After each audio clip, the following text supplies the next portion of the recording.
Hello everyone, it's Chris, and here we are again with something else, Commodore Amiga. This time on the channel is a special Amiga 4000 040 with the CD-ROM 600K quad-speed CD-ROM transfer rate. FB357 68040 with a 3640 inside. This was purchased from one of my subscribers for Mr. Hold and Modify himself. So you'll be seeing more of this on his channel in the future. But this is a functioning Amiga 4000. There is that much battery damage. That means nothing, zero. Let's get into this machine itself. We've seen Amiga 4000s on this channel before, but this one, while dirty, it's just been in storage. It needs a recap, but you're going to be so impressed with the care that was taken on this back then. And there's one little neat feature that no one ever sees on a 4000. So there we go. After a pliers fight and a little bit of wiggling, all of our lights are intact. This is the later revision where you can pull the lights out and individually change the LEDs. This is green, the other one's yellow. The sticker is still in here that fell off the PCB. We'll get to that in a second. This also has the front piece with the hole to shove in the cables to get to those. Inside is a brand new Amiga Technologies. I call them the big toe because it looks like a foot with a big old toe. Perfect condition. The part that I was talking about that is unique to this, I just crushed my glasses, is unique to this machine and is rarely seen is this. This, oh, it's just your mouse. No, this is the original Commodore plastic covers that came on all of our 4000s. This has never been removed. It is on there, and I'm going to leave it on there. This is for your game port controller. This is, of course, for the mouse. Now, I have since wiped a double spot on this board. You can tell where I wiped. But what I wanted to focus on was the battery area. I just took an alcohol wipe and wiped it around, and I mean, that's amazing. It has been one of the only Amigas I have not had to repair. I haven't had to do a single thing to this board yet. It does need a recap. The audio circuits are kind of weak because, of course, you know, it has the original capacitors in it.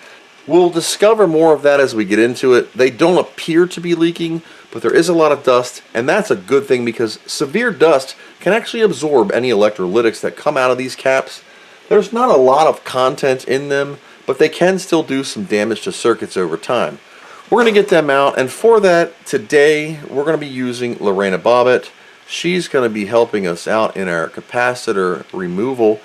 Let me get it apart. We'll look at the 3640 that's most likely going to need to be recapped. A very long floppy cable.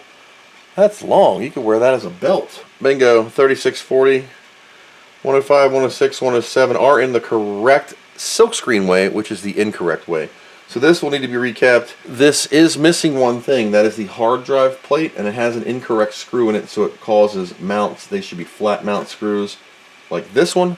We're going to fix all of that. We got some tar or dirt, rubbery, something greasy right here.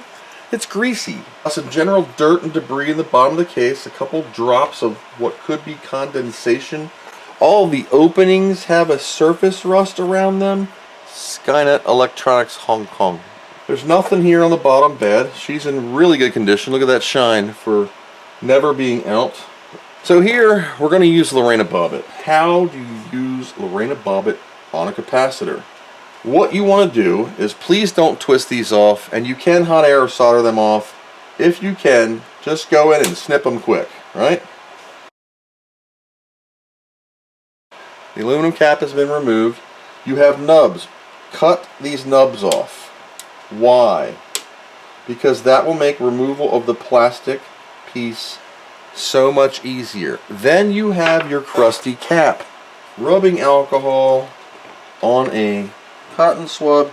What happens is it makes it so much easier. Let me plug in my soldering station real quick. Just hit it with some flux. What's going to happen is this is going to boil off the area. Oh, sorry, getting a braid. Boil off the area around the flux, allowing you to safely remove the legs that were left from the capacitor. Once it heats up, you'll be able to move that off like that, and then you can simply braid clean your line. Now you don't want to keep heat on it too long because the epoxy underneath of here will come loose. So short bursts of heat, lots of flux. Flux can be cleaned up, and then simply braid. I should have a fatter tip, but I'm on an angle. Your area clean, and there you go. Then again, with your isopropyl alcohol, and you can clean the area up, and you have a nice, again, surface to mount your cap to. You can repeat this process even on the caps on a 1200 that you have behind the keyboard connector. The Lorena Bobbit method is a good method. Don't clip it too low. You just want to get in there and give it a quick snip, just like that. And then be careful removing the aluminum. Don't yank anything. Take your extreme time. Even if you have to cut the living crap out of it to get it off, it's a safer removal. The important part about the cap removal is to snip those legs that you expose off, because that will make the plastic piece removal that much easier. Just mainly dirt on this board. There is some greening around where some crap did leak, so we're going to pull the RAM out and the whole nine, but there's no battery damage. There you go, there's one leg, if you even caught that. Two legs, and then a flux bath, and I should change my tip, but you can see on camera that I just did that while talking. Usually that's not good for me. Our pads are prepped. Then I will go with a full wash of the board and we will get it sorted. This came with a Superbuster 11 PLC and a surface mount, which can go into a socket if needed. There's a round stamp in our boards, and this is not going to be, it's April 12th, 1993. I'm going to try and zoom in on it, but it's, where is it? There's my hand. So there it is. It's April 12th. Ooh. Hard to focus on that, but it's April 12th, 1993. That's when this unit was assembled. All the stamps were on the line, and that's how they got inked. Even though your board might say 92, that's the copyright of the development of the actual board itself. And there's your answer.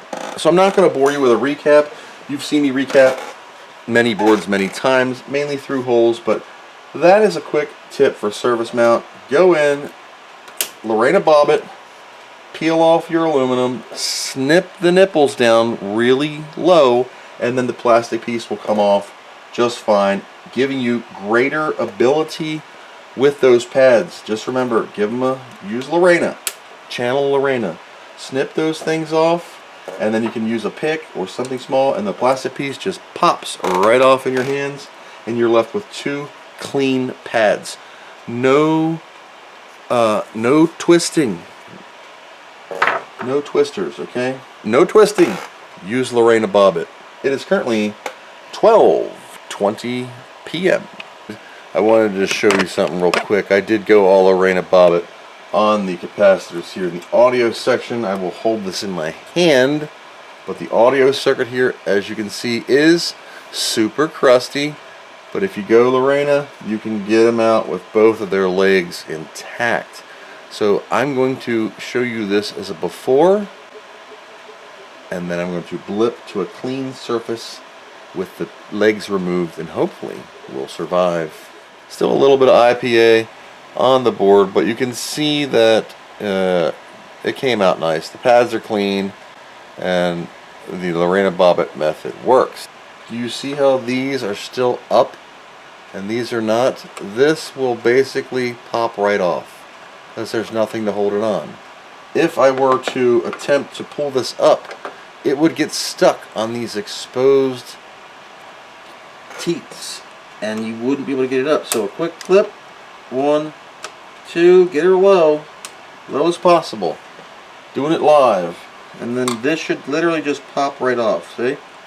And you're left with your traces exposed. Now the leg of this is still here. And that's what I'm soldering off. I'm just quickly, bop, flux it, get that original leg off, and then you can flux it and come back with some braid.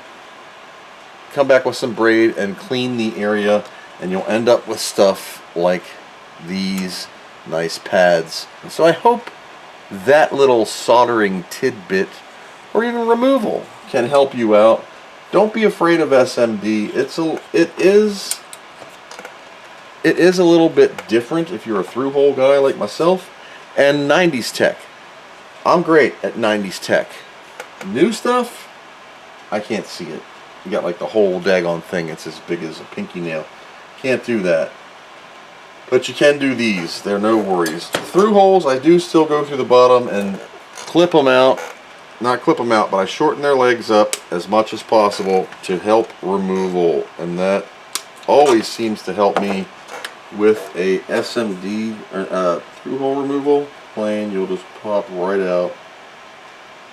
And that's a through hole removal. And then you can braid the holes clean. That's the board done. Not caps on, but not clean, but all the solder points have been de-boogered. And we're going to focus on Lorena Bobbiting the 3640. There are 5/16/22 UF caps. All the pads on the 3640 have been removed, or not removed, cleaned. They are in excellent condition. I gotta get some food. I'm running low on brain power, and I need some poultry products. Hello, welcome back. It's just shy of 3:30. Got the old Royal Farms fried chicken tenders. Didn't eat them all. Didn't want to overdo it. Been doing pretty good lately. We're good. So the 3640 is done, and polarity correct on the reverse 567 silk screen. So negative to the positive, only on those three. And now we're ready for the main event. I didn't clean anything yet. We'll blip back when it's done. So apparently my clock is off and it's 3:46 p.m.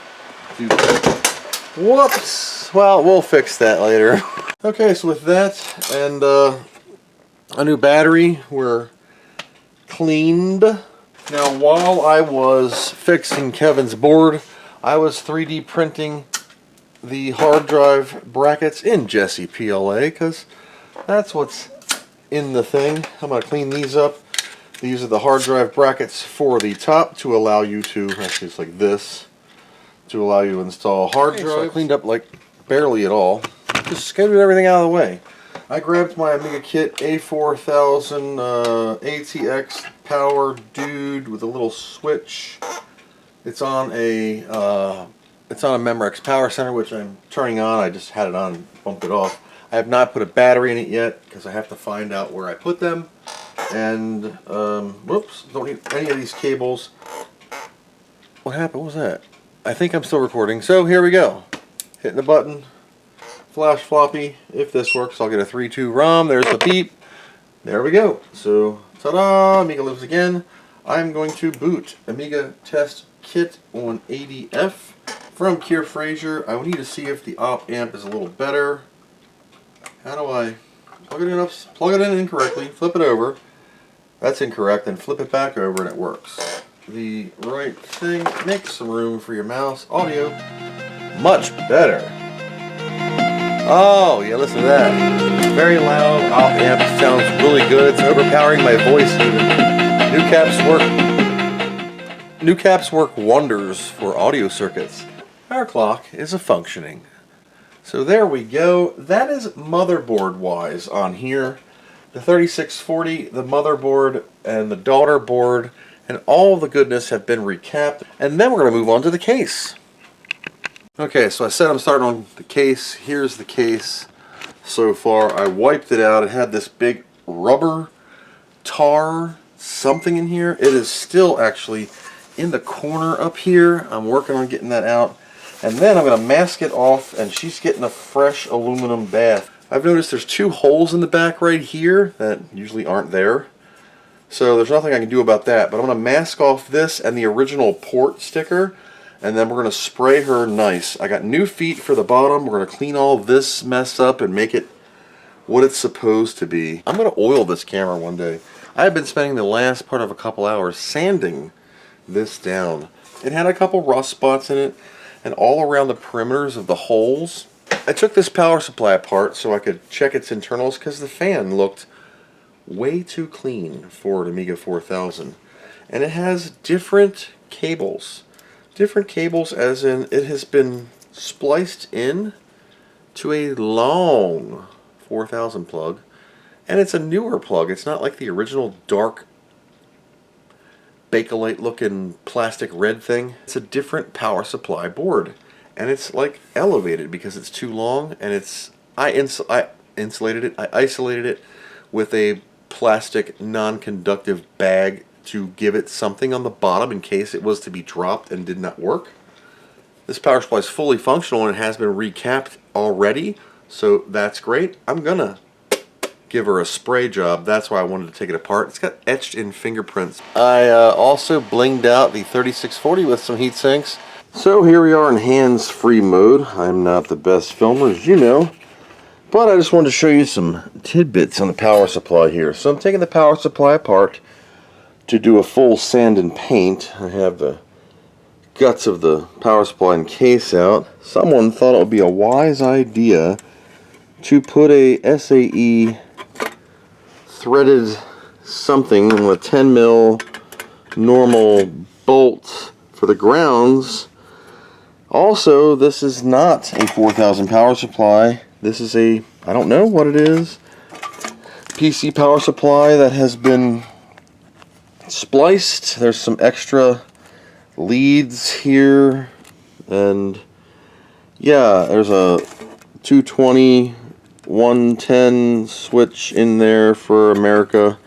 The Amiga 4000's original mains, female through, and bits are in here, but this, I don't know what it is, but it works. Welcome back to the handheld. This is post-drying. As you can see, everything came out very nice.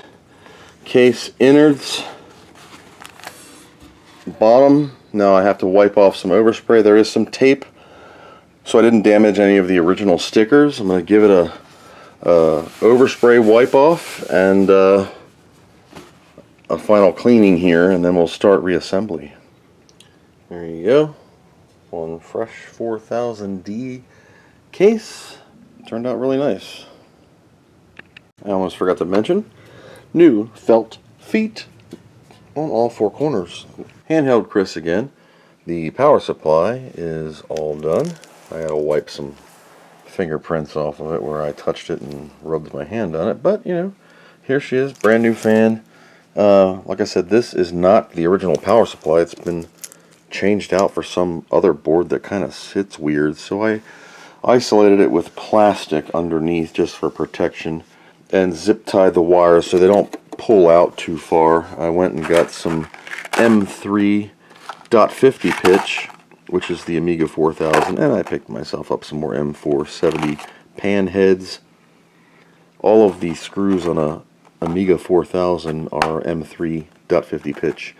I did X6 length because that just gives me enough to reach in there in case anything was too short. Board is also reinserted, not screwed in yet, just in the case that you can see has been re-sprayed, sanded, washed, degreased, sprayed, wiped. Heat sinks on Alice and Lisa. This front fascia has been washed, Mr. Clean erasered, bleached, and is washed with some soapy bleachy water. Fascia here for beneath the floppy drive. Hi, Handheld Chris again.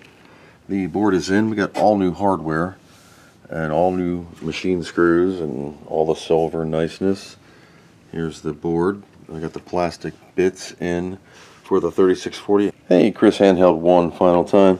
Got the drive tray finally in. I had to make standoffs, drill through a metal L bracket, custom little plate that bolts to the 3D printed hard drive. Alright, bracket. So I'm going for reassembly of the front case.